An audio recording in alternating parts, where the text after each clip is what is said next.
Hi, it's Marcus here from bsvsearch.com. As April comes to an end, a misleading aura envelopes Bitcoin BTC, captivating the public with enticing narratives of the imminent halving. And this event is often depicted as a lucrative opportunity, yet the truth harbors a much darker essence. Our objective is to unveil the halving as a critical juncture for BTC, a time that demands an urgent and potentially calamitous price surge to prevent its collapse.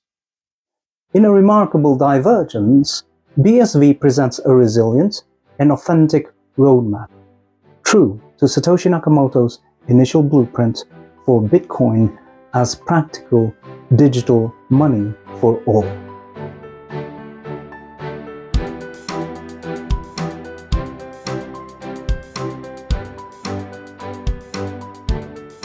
Bitcoin miners secure their income in two ways. Number one, they earn the mining subsidy granted by the Bitcoin network for validating transactions. And number two, collecting transaction fees. Every 10 minutes, the network compensates miners who have successfully grouped recent Bitcoin transactions into a data block, which then becomes part of the blockchain. And the blockchain is the comprehensive ledger of all Bitcoin transactions since inception.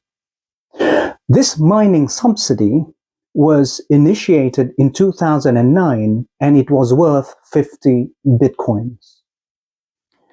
And every 4 years, this figure is halved. And that's why they call it halving. And the very first time that it happened was in November 2012, when the reward or the subsidy decreased from 50 Bitcoins to 25 Bitcoins. And then 4 years later, in July 2016, this 25 Bitcoins reduced to 12.5. And then in May 2020, it reduced again to 6.25 Bitcoins. And this April, it's going to reduce to 3.125 Bitcoins only. Let's just pause here for a minute and just think about this a little bit further. Let's assume that the halving happens and nothing else changes. What are the mathematics like? If BTC miners are going to be missing out on 3.125 BTCs, and each BTC is roughly, say, 70,000, that's been the latest peak so far, that's about $218,750 that they're going to be missing out every 10 minutes. If a miner loses out on $218,000, how are they going to make that up to ensure that they are continuing to pay their operational expenses? One way you would say is that they can make it up via transaction costs. So if you are going to make it up via transaction costs, then let's consider that with BTC, they can only process 7 transactions per second maximum, times 60 seconds to make up a minute. 7 times 60 times 10 minutes. In a 10-minute block, there's about 4,200 transactions per 10 minutes. So to make 218,750 out of 4,200, they will need to be charging at least $52 more than the transaction fees today per transaction to make sure that they make up for the $218,750 that they're missing out on from the mining subsidy. That's what it means. So if the market is not willing to accept $52 extra per transaction on average, the only other option that they have then is to pump up the price of BTC, hopefully double it. That way they can make up for the $218,750 that they are missing out on. Miners form the backbone of the Bitcoin ecosystem, but the halving places them in a precarious situation because to maintain their profitability, the price of BTC must soar, assuming other conditions stay constant. And failing a sufficient price rise, miners will begin to bleed cash.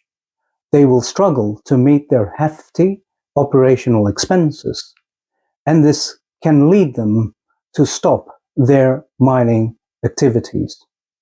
And continued strain could lead to an exodus of miners, and their dwindling numbers will arrive to a critical point until the last miner stops operations. And such a scenario will pose a dire existential crisis for the Bitcoin network, as it would be left with nobody to validate and process transactions, and it could effectively die.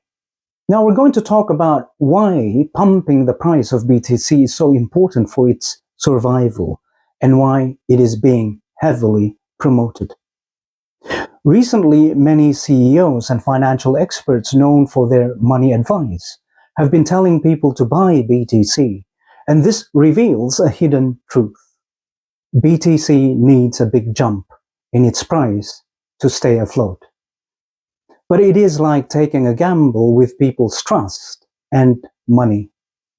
This last-ditch effort reveals BTC's fragile foundation and its reliance on speculative hype and excitement rather than on real utility. And this is why I think BTC has an unsustainable strategy. Satoshi Nakamoto envisioned Bitcoin mining transitioning towards earnings from transaction fees as the mining subsidy decreased. And this vision depended on processing a large volume of transactions, which made it necessary that blocks of Bitcoin needed to be big.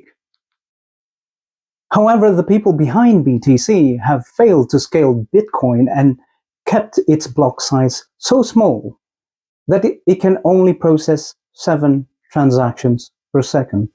And this rate is far from enough for sustaining the costly mining operations incurred by miners. The decision to keep the block size small, driven by Bitcoin developers and their investors, has trapped BTC in a seemingly hopeless position with very few alternatives. And BTC's strategy in the face of this halving is alarmingly myopic, but quite understandable because it is the only option they've got. They have to pump up the price at any cost. But this strategy will put investors and the public at risk, especially those who are enticed by the prospect of fast wealth, often without a clear understanding of the halving's inherent dangers.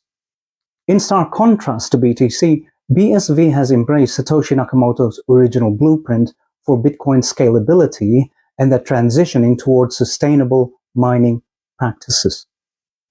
Recognizing that diminishing mining subsidy necessitates a system where miners can profit from handling vast quantities of transactions, BSV effectively removed block size limits, allowing for the accommodation of data from millions of transactions. This adjustment marks a significant departure from BTC's strategy of only 7 transactions per second. BSV is now capable of processing up to 100,000 transactions per second, and there are further ambitions on the horizon with the Terranode project, which aims to increase this capacity to 1 million transactions per second by the year's end. And this vision of large blocks is not just about volume, but about inclusivity and affordability, ensuring that the blockchain remains low cost and accessible while enabling miners to sustain their operations through transaction fees.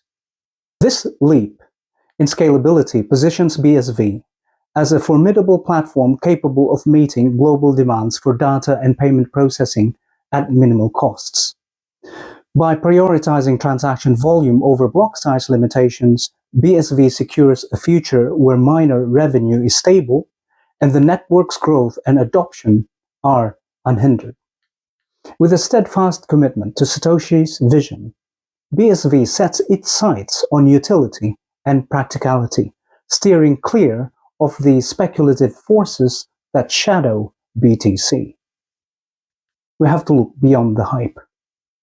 The halving event looming on the horizon isn't an occasion for jubilation, but a pivotal moment for sober contemplation. BTC finds itself in a perilous situation, necessitating an urgent inflation of its price, which is a gambit that places the economic security of many at risk, who are seduced by the lure of unfounded promises. This desperate strategy is like building on quicksand, and it highlights the unsustainable trajectory of BTC. Conversely, BSV stands as a beacon of stability, championing Satoshi Nakamoto's original tenets of efficiency, scalability, and real-world applicability. As blockchain continues to mature, it becomes crucial for investors, users, and miners to scrutinize the underpinnings of their investments critically. Choosing BSV is to endorse a sustainable form of digital cash system. It's faithful to the inventor's vision and equipped to withstand the tests of time and market dynamics. So in conclusion, the halving highlights a stark contrast in the trajectories of BTC and BSV. BTC finds itself embroiled in hazardous and desperate economic strategies to stay afloat by appealing to the public for no other reason than to pump up the price. BSV, on the other hand, charts a course towards enduring viability and significance. This juncture calls for a reassessment of our aspirations for digital cash and data system, advocating a move toward systems that emphasize practicality, stability, and broad accessibility. And in steering through these choppy seas, our choices should veer away from the catastrophic aftermaths of ruin seen in the wake of bursting market bubbles. And instead, let's guide ourselves towards a horizon where Bitcoin fulfills and delivers its promise to everyone.